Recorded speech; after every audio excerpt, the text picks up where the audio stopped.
finding out that I can actually set up a life and do all the basic things like learning to drive, learning to go shopping, and learning where the library is, paying bills, all of these things. Learning that I can do that by myself in a foreign country was the best thing I took away from it, I think. I always wanted to do some travelling, and I mean, one of the reasons I got into teaching was that I knew that travelling was an option, so I kind of knew about this programme years back, so it was sort of an ambition for my teaching career, so the fact that I got to do it was just amazing. The school I worked in, they were really hospitable. They made me feel it was like home from home, and they were really friendly. Right from the get-go, I didn't feel at all homesick. I wanted something different. I was tired of the monotony and, you know, having taught the same way. I wanted to learn something different and have something to contribute to my school community and just change. I mean, it's one of the best things I've done so far in my teaching career. It's 1 year, it's not very long. I mean, you blink and it's over, so do it, enjoy it. When in life are you going to get somebody offered to pay for your airfare, find you a place to live, find you a job in America, and then let you do it for a year, and then you can come back to your old job? It's just a win-win situation.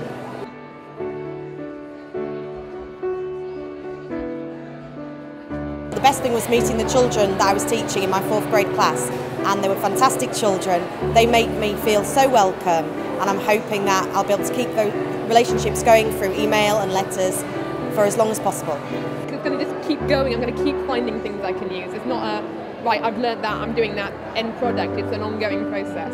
You know, the day-to-day interaction with the kids was the best part of it, and you know why you do it, I suppose. And you know, I was exposed to a lot of new cultures and a lot of new experiences. And the students were lovely, really lovely, very friendly and self-motivated for the most part. You go into it thinking, wow, I have so much to teach them, but what you're taught is so much more than you could have ever imagined.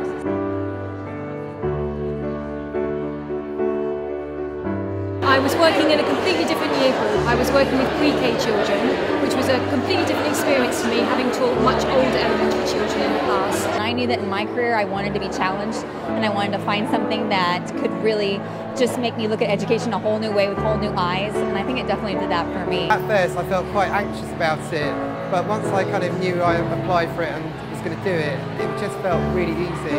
There's never a boring day. There's always challenges that come up, but they're interesting and you feel so confident after having solved the challenges or issues that come your way.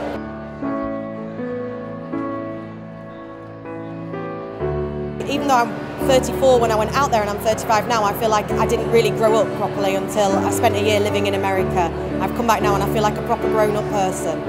And I do think it's like the best thing I've ever done. You go in there and you have no idea what you're going to experience, but in the end you walk away and go, and that was an experience. It's broadened my horizons, I think, to consider teaching abroad in the future as well.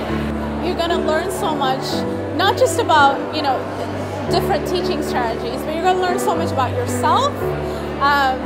You're going to be a completely new person at the end of the experience. I'm only 1 month into the experience and I've changed so much already. I mean, it's in the sense that I'm a different person now to the one when I left, to the one I'm back now, and generally all for positive reasons. I love my experience. I'm a very different teacher, and I think generally all in a much more positive way. Yeah, it changes who you are. It really does. So yeah, it's incredible.